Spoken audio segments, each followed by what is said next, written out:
नमस्कार, एक बार फिर से आप सभी का स्वागत है। इस वीडियो के माध्यम से मैं हाई कोर्ट का आया हाल ही का एक जजमेंट शेयर करूंगी जो मेंटेनेंस पर आधारित है। ये जजमेंट बहुत ही खास है। खास इसलिए है कि इस मामले में पत्नी हाई कोर्ट तक गई और उसे मेंटेनेंस का आदेश हाई कोर्ट द्वारा भी नहीं दिया गया।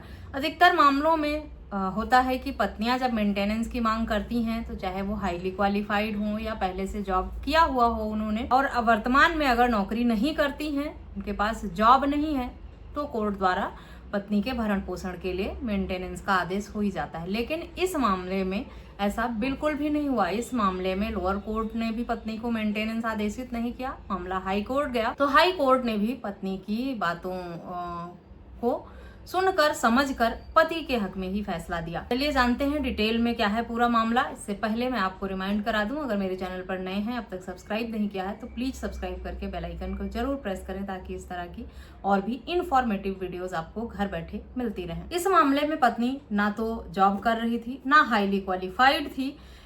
उसके बाद भी वो गुहार लगाती रही कोर्ट में कि उसे अपने पति से भरण पोषण चाहिए। पति सरकारी नौकरी करता था, रिटायर्ड था और उसे 20,000 रुपए प्रति माह पेंशन के रूप में भी मिलती थी। 1985 में इस मामले में पक्षकारों की शादी हुई थी। 2018 में पति की रिटायरमेंट हुई। रिटायरमेंट तक दोनों साथ रहे।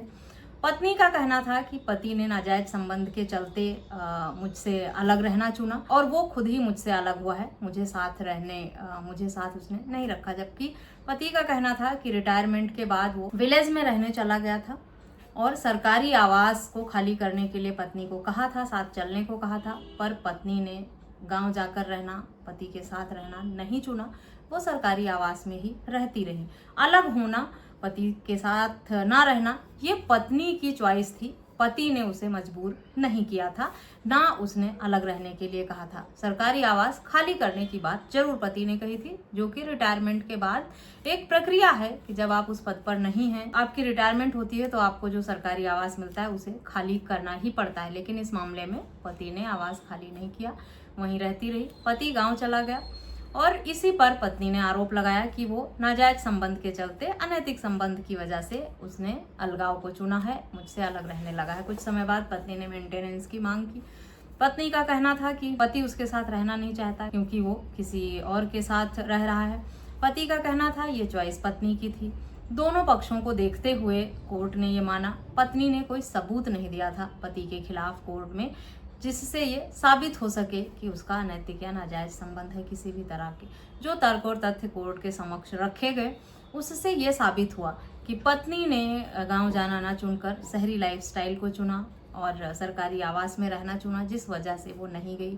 क्योंकि इतने साल साथ रहने के बाद पति पत्नी के बीच में किसी भी तरह का विवाद, लड़ाई झगड़ा होने का कोई भी सबूत भी नहीं था, ना ही किसी भी तरह की पुलिस या कोर्ट शिकायत हुई थी।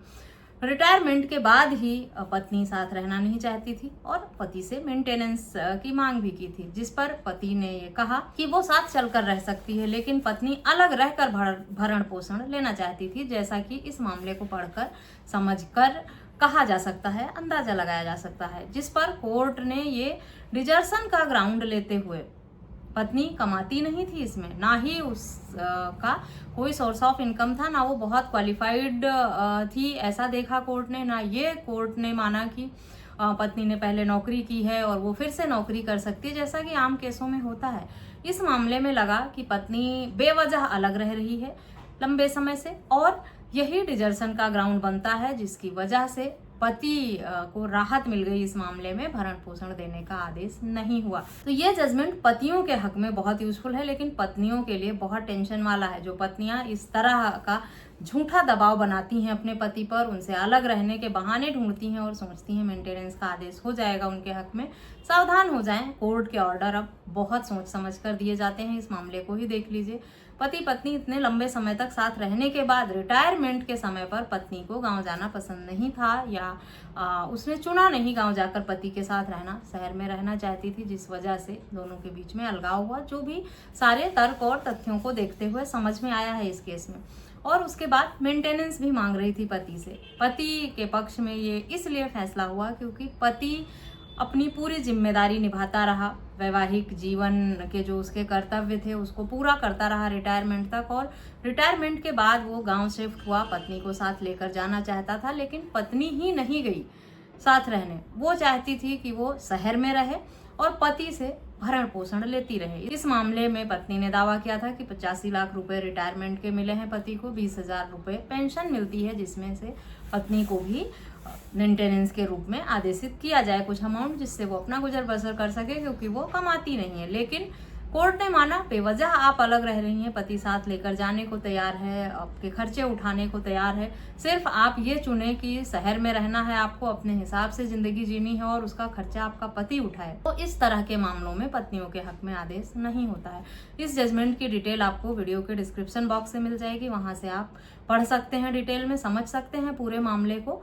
और पति लोग अगर इस तरह का मामला है आपका, पत्नी ने इस तरह से मेंटेनेंस की मांग की है, तो इस जजमेंट को लगाकर आप अपने हक में फैसला ले सकते हैं। पत्नियां बेवजह अगर पति को परेशान करने के लिए सोच रही हैं, अपने हिसाब से जीवन जीने के लिए कि मैं मेंटेनेंस की मांग करूंगी और उन्हें मिल जाएगा, तो ये समझ लें कि अब पहले की तरह मेंटेनेंस के आदेश होते नहीं हैं। अगर आप इस तरह से बेवजह की डिमांड रखती हैं और पति का पक्ष स्ट्रांग हो जाता है, वो साबित कर ले जाता है कोर्ट में कि आप बेवजह ही उसे परेशान करने के लिए मेंटेनेंस की मांग कर रही हैं, उसकी तरफ से कोई गलती नहीं है, तो आपको कोर्ट मेंटेनेंस आदेशित भी नहीं करेगा और आपका जो बसा बसाया घर है, जो वैवाहिक जीवन है, वो भी खराब हो जाएगा। क्योंकि जब आप कोर्ट में जाएंगी, पति को परेशान करेंगी और उसके खिलाफ झूठे मुकदमे भी दर्ज कराएंगी मेंटेनेंस के साथ साथ, तो आपका घर भी टूट जाएगा, तो आप कहीं की नहीं रह जाएंगी। इसलिए बहुत सोच समझ कर डिसीजन ले। वैवाहिक जीवन जो है वो दोनों के तालमेल से चलता है।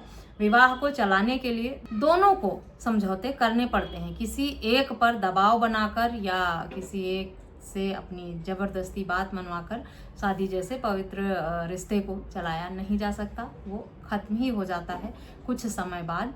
इसलिए खासतौर पे महिलाएं ऐसी गलती बिल्कुल भी ना करें। आशा करती हूँ ये वीडियो अच्छी लगी होगी। वीडियो अच्छी लगी है, जजमेंट अच्छा लगा है, तो मेरे वीडियो को और लोगों के साथ शेयर जरूर करें, चैनल को सब्सक्राइब करें, ताकि इस तरह की और भी वीडियोज आपको घर बैठे मिलती रहें। इस वीडियो में बस इतना ही, मिलते हैं नेक्स्ट वीडियो में, तब तक के लिए थैंक यू एंड बाय।